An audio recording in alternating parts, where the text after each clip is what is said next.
Hi, മഴയൊക്കെ മാറിയോ? ഇവിടെ അല്പം തെളിച്ചമൊക്കെ ഉണ്ട്. മഴയൊക്കെ മാറട്ടെ. ഓരോ സ്ഥലത്തെ പ്രകൃതി ദുരന്തങ്ങളൊക്കെ അങ്ങോട്ട് അവസാനിച്ചു പോകട്ടെ. അവരൊക്കെ അതിനെ മനക്കരുത്തോടെ അതിജീവിച്ച് വീണ്ടും ജീവിച്ചിരിക്കുന്നവർ വീണ്ടും ആത്മധൈര്യത്തോടെ ജീവിതം മുന്നോട്ട് കൊണ്ടുപോകട്ടെ. പിന്നെ ഞാൻ ചെറിയ ഒരു ചിന്തയാണ് നിങ്ങളുമായി ഷെയർ ചെയ്യുന്നത്. ഇടയ്ക്കിടയ്ക്കൊക്കെ ഇങ്ങനെ കുക്കിങ്ങിൻ്റെയൊക്കെ സമയത്ത് ഓരോ ചിന്ത മനസ്സിലേക്ക് വരും. അപ്പോൾ ഈ ബുക്കൊക്കെ എന്തിനാണെന്നറിയാമോ? ചിലപ്പോൾ അങ്ങനെ വരുന്ന ചിന്തകളൊക്കെ പിന്നെ മറന്നു പോകുമെന്നതുകൊണ്ട് ഒരു ബുക്ക് അടുക്കളയിൽ വെച്ചിരിക്കുക, ഒരു ബുക്കും പെന്നും. അപ്പോഴേ അതവിടെ കുറിച്ച് വയ്ക്കും. ചിലപ്പോൾ അത് പിന്നെ കവിതയായിട്ട് എഴുതും, അല്ലെങ്കിൽ അത് പിന്നെ ഇതുപോലെ നിങ്ങളുമായി ഷെയർ ചെയ്യാം, അങ്ങനെ വിചാരിച്ച്.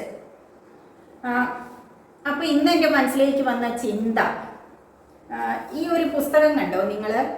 ഞാൻ നുജൂദ്, വയസ്സ് 10, വിവാഹമോചിത എന്നാണ്. ഒരു കൊച്ചു പെൺകുട്ടിയുടെ ചിത്രവുമുണ്ട്. പുസ്തകം ഞാൻ മറ്റൊരു വീഡിയോയിൽ പരിചയപ്പെടുത്താം. ഈ പെൺകുട്ടിയെ കണ്ടപ്പോൾ എൻ്റെ മനസ്സിലേക്ക് വന്ന ഒരു ചിന്ത, അതായത് ഞാൻ അടുക്കളയിൽ പുസ്തകം ഞാൻ ഇന്നലെ വായിച്ചായിരുന്നേ. അത് കഴിഞ്ഞ് ഇന്ന് കുക്കിംഗ് ചെയ്തുകൊണ്ടിരുന്നപ്പോൾ എൻ്റെ മനസ്സിലേക്ക് വന്ന ഒരു ചിന്തയാണ്, ഞാനൊക്കെ ജനിച്ചത് അല്പം നേരത്തെ ആയിപ്പോയി. എന്നെ പോലെ ചിന്തിക്കുന്ന സ്ത്രീകൾ ധാരാളം ഉണ്ടാകുമെന്ന് എനിക്കറിയാം. എന്താ അങ്ങനെ ചിന്തിച്ചത് എന്നല്ലേ? ഇന്നത്തെ പെൺകുട്ടികൾക്കാണെങ്കിൽ അവരുടെ അവകാശങ്ങളെക്കുറിച്ചും കാര്യങ്ങളെക്കുറിച്ചൊക്കെ വളരെ ചെറിയ പ്രായത്തിൽ തൊട്ട് തന്നെ സ്കൂൾ തലത്തിൽ നിന്നു തന്നെ ധാരാളം ബോധവൽക്കരണ ക്ലാസ്സുകൾ, അല്ലേ, മോട്ടിവേഷൻ ക്ലാസ്സുകൾ അവരുടെ അവകാശങ്ങളെക്കുറിച്ചുണ്ട്, ലക്ഷ്യബോധത്തെക്കുറിച്ചുണ്ട്. നല്ല ലക്ഷ്യബോധത്തോടെ പഠിച്ച മിടുക്കരായി സ്വന്തം വ്യക്തിത്വം എങ്ങനെ രൂപപ്പെടുത്തണമെന്നും സമൂഹത്തിൽ നിന്ന് അവർക്ക് എതിരെ ഉണ്ടാകുന്ന ചൂഷണങ്ങളും കാര്യങ്ങളുമൊക്കെ എങ്ങനെ പ്രതിരോധിക്കണമെന്നും കുടുംബജീവിതത്തിൽ സ്ത്രീ പുരുഷ സമത്വത്തിൻ്റെ ആവശ്യകതയെക്കുറിച്ചും ഒരു ബോധവൽക്കരണം അറിഞ്ഞോ അറിയാതെയോ ഒക്കെ അവർക്ക് ലഭിക്കുന്നുണ്ട്, അല്ലേ? പോരെങ്കിൽ അവരുടെ പുതിയതായിട്ട് ഇറങ്ങുന്ന പാഠപുസ്തകങ്ങളുടെ പുറകിൽ അവരുടെ അവകാശങ്ങളെക്കുറിച്ചൊക്കെ ചേർത്തിട്ടുമുണ്ട്.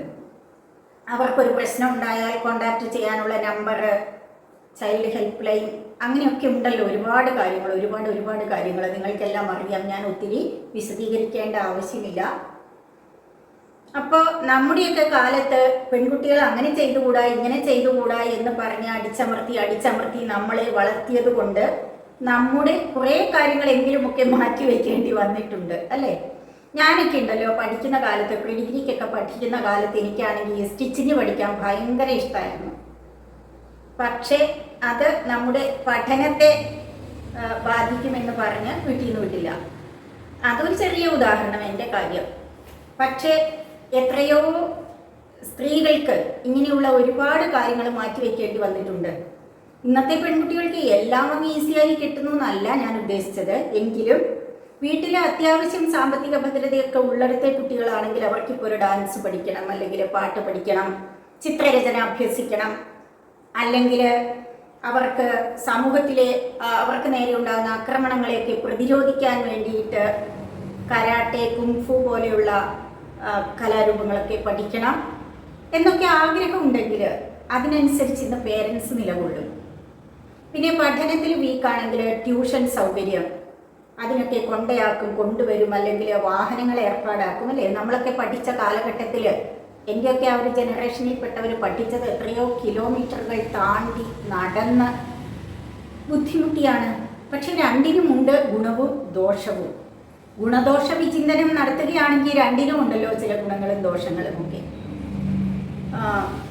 അപ്പോൾ അങ്ങനെ ചിന്തിച്ചപ്പോൾ എനിക്ക് തോന്നി ഇതൊന്ന് നിങ്ങളുമായി ഷെയർ ചെയ്ത് കളയാം എന്ന്. അത്രയേ ഉള്ളൂ, വലിയ കാര്യമൊന്നുമില്ല, ഒരു ചെറിയ കാര്യമാണ്. അല്പം കൂടി താമസിച്ച് ജനിച്ചിരുന്നെങ്കിൽ ഇന്നത്തെ കുട്ടികളെ പോലെ എല്ലാം കുറച്ചുകൂടി ഭംഗിയായിട്ട്, ഇപ്പോൾ പഠന മേഖലയാണെങ്കിലും കലാരൂപം പഠിക്കുന്ന കാര്യത്തിലായാലും നമ്മുടെ കഴിവുകളൊക്കെ വികസിപ്പിച്ച് അങ്ങനെ കൊണ്ടുപോകാമായിരുന്നു.